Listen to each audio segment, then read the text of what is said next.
నమస్కారం. Osmania university law క్లాస్కి స్వాగతం. ఈరోజు మనం మన న్యాయ వ్యవస్థలో జరిగిన ఒక చాలా పెద్ద చారిత్రాత్మకమైన మార్పు గురించి ఈ విశ్లేషణలో మాట్లాడుకోబోతున్నాం. అదేంటంటే దశాబ్దాల నాటి ఇండియన్ పీనల్ కోడ్ అంటే ఐపీసీ స్థానంలోకి వచ్చిన భారతీయ న్యాయ సంహిత 2023.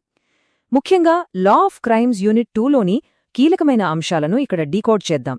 ఇవి కేవలం మనం చదువుకోటానికి కొన్ని కొత్త సెక్షన్లు మాత్రమే కాదండోయ్, ఇదొక సరికొత్త న్యాయ దృక్పథం.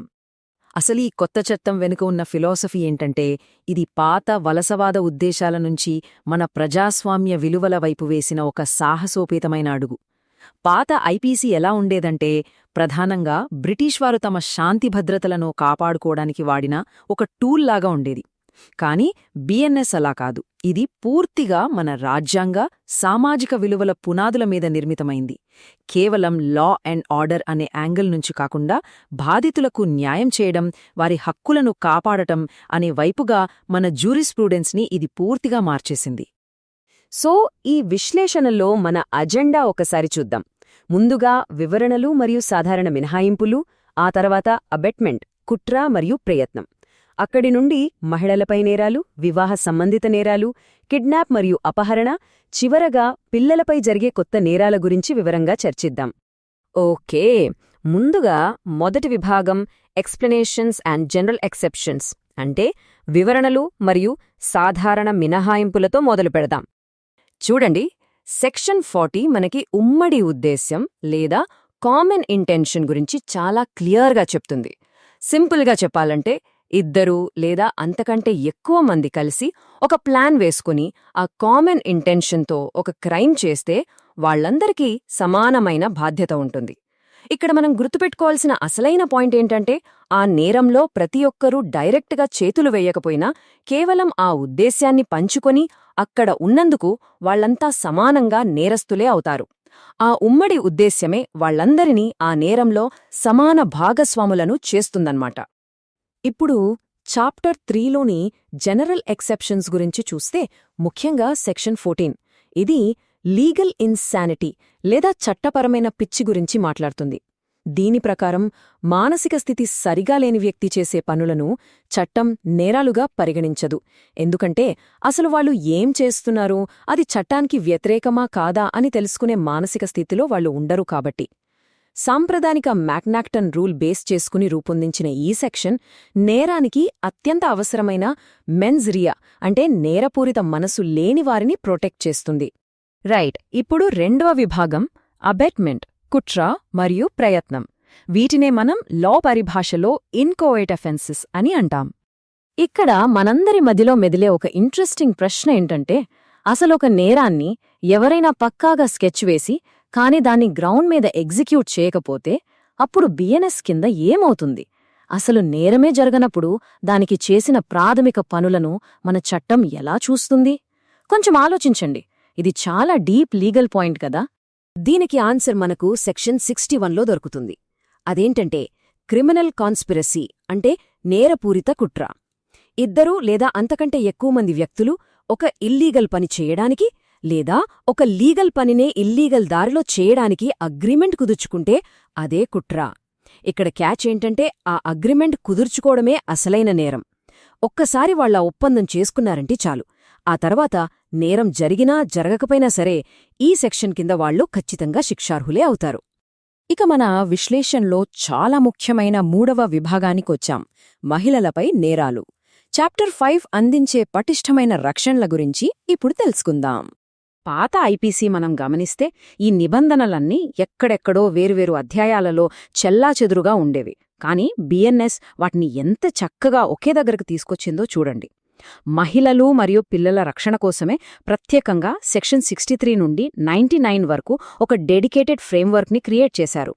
ఇలా అన్నీ ఒకే చోట క్రోడీకరించడం వల్ల మన చట్టం ఇప్పుడు మరింత స్ట్రాంగ్గా, క్లియర్గా మరియు అప్లై చేయడానికి చాలా ఈజీగా మారిపోయింది. ఇందులో ముఖ్యంగా కన్సెంట్ లేదా సమ్మతి విషయంలో వచ్చిన చేంజ్ అయితే ఒక గేమ్ చేంజర్ అని చెప్పొచ్చు. పాత ఐపీసీలో ఆమె ఇష్టానికి వ్యతిరేకంగా అనే ఒక వేగ్ అండ్ పాతకాలపు పదాన్ని వాడేవాళ్లు. దానివల్ల కోర్టుల్లో బోలెడంత కన్ఫ్యూజన్ ఉండేది. కాని ఇప్పుడు బిఎన్ఎస్ సెక్షన్ 64ని గమనిస్తే కన్సెంట్ అంటే పూర్తి స్పృహతో, స్వచ్ఛందంగా మరియు ఇన్ఫార్మ్డ్ స్టేట్లో ఇచ్చినది అని చాలా ఖచ్చితంగా డిఫైన్ చేశారు. అంటే ఆ వలసవాద కాలం నాటి కన్ఫ్యూజన్కి చెక్ పెట్టి మహిళల శారీరక స్వయం ప్రతిపత్తినే ఇది స్ట్రాంగ్గా డిఫెండ్ చేస్తుందన్నమాట. ఇక సామూహిక అత్యాచారం లేదా గ్యాంగ్ రేప్ లాంటి దారుణాల విషయానికొస్తే సెక్షన్ 70 కింద శిక్షలు చాలా కఠినం చేశారు. ఇక్కడొక ఇంపార్టెంట్ పాయింట్ ఏంటంటే బాధితురాలు 18 ఏళ్ల లోపువారైతే పాత చట్టంలో ఉన్న ఆ ఏజ్ బేస్డ్ కన్ఫ్యూజన్స్ అన్నీ తీసేశారు. సెక్షన్ 70 సబ్సెక్షన్ 2 ప్రకారం 18 ఏళ్ల లోపు ఎవరిపైనైనా ఈ ఘాతుకం జరిగితే ఒకే రకమైన కఠిన శిక్ష ఉంటుంది. అదేంటంటే వారి జీవితకాలం మొత్తం జైలు శిక్ష లేదా ఏకంగా మరణశిక్ష. సమాజం మారుతున్న కొద్దీ నేరాల తీరు కూడా మారుతోంది కదా, వాటిని కూడా బిఎన్ఎస్ చాలా సీరియస్గా తీసుకుంది. ఫర్ ఎగ్జాంపుల్ సెక్షన్ 69 ఇది మోసపూరిత మార్గాల ద్వారా లైంగిక సంబంధం పెట్టుకోవడాన్ని ఒక స్పెసిఫిక్ క్రైమ్గా డిక్లేర్ చేసింది.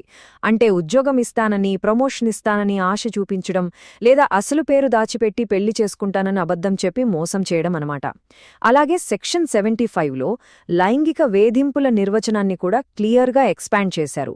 అవాంఛిత శారీరక స్పర్శ, సెక్షువల్ ఫేవర్స్ డిమాండ్ చేయడం, లేదా డబుల్ మీనింగ్లో లైంగిక ఉద్దేశ్యమున్న కామెంట్స్ చేయడం, ఇవన్నీ ఇందులో చేర్చారు. ఇక 4వ విభాగం వివాహ సంబంధిత నేరాలు. వివాహ బంధంలో మహిళల హక్కులను చట్టం ఎలా కాపాడుతుందో చూద్దాం. సెక్షన్ 85 భర్త లేదా అతని బంధువులు చేసే క్రూరత్వం గురించి చెప్తుంది. ఇక్కడ క్రూరత్వం అంటే కేవలం భౌతికంగా కొట్టడం మాత్రమే కాదు, ఒక మహిళను ఏకంగా ఆత్మహత్యకు ప్రేరేపించేలా ప్రవర్తించడం, లేదా ఆమె ప్రాణానికి, ఫిజికల్ అండ్ మెంటల్ హెల్త్కి తీవ్రమైన డ్యామేజ్ కలిగించడం కూడా క్రూరత్వమే. అలాగే ఆస్తి కోసమో కట్నం కోసమో వేధించడం కూడా ఇందులో కవర్ అవుతుంది. ఇదొక సీరియస్ అఫెన్స్. దీనికి 3 సంవత్సరాల వరకు జైలు శిక్ష మరియు ఫైన్ పడే అవకాశం ఉంది. ఇకపోతే సెక్షన్ 80 డౌరీ డెత్ లేదా వరకట్న మరణాల గురించి ఇది చాలా స్పష్టమైన అకాడమిక్ నిర్వచనాన్ని ఇస్తుంది. వివాహమైన 7 ఏళ్లలోపు ఒక మహిళ కాలిపోయి చనిపోయినా లేదా ఏదైనా అసాధారణ పరిస్థితిలో మరణించినా ఆ మరణానికి కొద్దిసేపటి ముందు ఆమె కట్నం కోసం వేధింపులకు గురైందని రుజువైతే దానిని డౌరీ డెత్గానే పరిగణిస్తారు. ఇక్కడ మనం గుర్తుపెట్టుకోవాల్సిన ముఖ్యమైన విషయాలు 2. ఒకటి, ఈ 7 ఏళ్ల టైం లిమిట్. రెండవది, కట్నం కోసం హరాస్మెంట్ జరిగిందని నిరూపించడం. నెక్స్ట్ 5వ విభాగం కిడ్నాప్ మరియు అపహరణ. అంటే పర్సనల్ లిబర్టీ, వ్యక్తిగత స్వేచ్ఛకు భంగం కలిగించే నేరాల గురించి చర్చిద్దాం. ఈ కిడ్నాపింగ్ గురించి పూర్తిగా అర్థం చేసుకోవాలంటే మనం ముందు సెక్షన్ 104 క్రిమినల్ ఫోర్స్ లేదా నేరపూరిత బలప్రయోగం గురించి తెలుసుకోవాలి. ఇదంటే ఏంటంటే ఒక వ్యక్తి సమ్మతి లేకుండా వారికి గాయం లేదా భయం లేదా కనీసం చికాకు కలిగించే ఉద్దేశంతో వారిపై ఫోర్స్ ఉపయోగించడం. అసాల్ట్ లేదా కిడ్నాప్ లాంటి కేసులను ఎస్టాబ్లిష్ చేయడానికి ఇదే బేసిక్ ఫౌండేషన్ లాగా పనిచేస్తుందన్నమాట. ఇక్కడ చాలామంది కన్ఫ్యూజ్ అయ్యే ఒక పాయింట్ ఉంది. కిడ్నాపింగ్కి, అబ్డక్షన్ అంటే అపహరణకి మధ్య ఉన్న డిఫరెన్స్ ఏంటి? సెక్షన్ 137 ప్రకారం కిడ్నాపింగ్ అంటే ఒక వ్యక్తిని మన భారతదేశ సరిహద్దుల నుండి లేదా వారి చట్టబద్ధమైన సంరక్షకుల నుండి వారి పర్మిషన్ లేకుండా తీసుకెళ్లిపోవడం. అదే సెక్షన్ 138 ప్రకారం అబ్డక్షన్ అంటే ఒక వ్యక్తిని ఏదైనా ఒక ప్రదేశం నుండి బలవంతంగా లేదా మాయమాటలు చెప్పి మోసపూరితంగా తీసుకెళ్లడం. సో లాఫుల్ గార్డియన్ అనే పదం కిడ్నాపింగ్కి వస్తే ఫోర్స్ మరియు డిసీట్ అంటే బలం మరియు మోసం అనేది అబ్డక్షన్కి కీవర్డ్స్. ఇక ఫైనల్గా 6వ విభాగం పిల్లలపై నేరాలు. ఇక్కడ వచ్చిన కొత్త పటిష్టమైన రక్షణ నిబంధనలు చూద్దాం. ఇక్కడ లీగల్ టర్మినాలజీలో ఒక అద్భుతమైన మార్పొచ్చింది. అదేంటంటే బిఎన్ఎస్ చట్టం మొత్తం మీద ఎక్కడ చూసినా ఆ పాతబడిపోయిన మైనర్ అనే పదాన్ని పూర్తిగా తీసేశారు. దాని ప్లేస్లో చైల్డ్ లేదా పిల్లలు అనే పదాన్ని చాలా సిస్టమాటిక్గా ఉపయోగించారు. చట్టంలో ఎలాంటి కన్ఫ్యూజన్ లేకుండా అన్ని ఏకరూపతతో ఉండటానికి ఈ చిన్న మార్పు చాలా పవర్ఫుల్గా పనిచేస్తుంది. పిల్లల రక్షణ విషయంలో సెక్షన్ 95 అనేది ఒక బ్రహ్మాస్త్రం లాంటిది. ఎందుకంటే ఏదైనా నేరం చేయించడానికి ఒక పిల్లను అద్దెకు తీసుకోవడం లేదా వారిని ఆ పనిలో ఎంగేజ్ చేయడాన్ని ఈ సెక్షన్ చాలా కఠినంగా డీల్ చేస్తుంది. దీనికి మినిమం 3 ఏళ్ల నుంచి 10 ఏళ్ల వరకు జైలు శిక్ష పడుతోంది. ఇక్కడొక మైండ్ బ్లోయింగ్ విషయం ఏంటంటే ఆ పిల్లవాడు చేసిన నేరానికి ఏ శిక్ష అయితే పడుతుందో అదే శిక్ష వారిని నియమించుకున్నా ఆ పెద్దవారికి పడుతుంది. ఇక లైంగిక దోపిడీ లేదా పోర్నోగ్రఫీ కోసం పిల్లలను వాడితే వాళ్లు కూడా ఖచ్చితంగా ఈ సెక్షన్ కిందకే వస్తారు. అలాగే పిల్లల అక్రమ రవాణా అంటే ట్రాఫికింగ్కి సంబంధించిన శిక్షలు కూడా చాలా స్ట్రిక్ట్ అయిపోయాయి. ప్రాస్టిట్యూషన్ లేదా ఇతర చట్ట విరుద్ధమైన పనుల కోసం పిల్లలను అమ్మితే సెక్షన్ 98 కింద ఏకంగా 10 ఏళ్ల వరకు శిక్ష పడుతుంది. పోని కొంటే సెక్షన్ 99 కింద 7 నుండి 14 ఏళ్ల వరకు లోపల వేస్తారు. ఇక్కడ మనం గర్వించదగ్గ విషయమేంటంటే ఈ చట్టం ఆడపిల్లలకి మగపిల్లలకి ఇద్దరికీ సమానమైన రక్షణ ఇస్తుంది. అంటే బిఎన్ఎస్ కంప్లీట్గా జెండర్ న్యూట్రల్ ప్రొటెక్షన్ ఇస్తుందన్నమాట.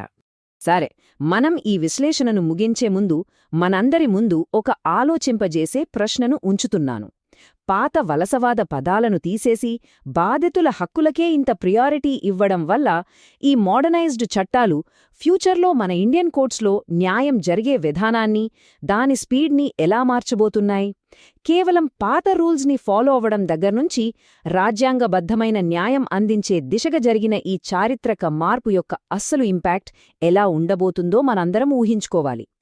ఈ లా క్లాస్ విశ్లేషణను ఇంత ఆసక్తిగా ఫాలో అయినందుకు ధన్యవాదాలు. మళ్ళీ కలుద్దాం.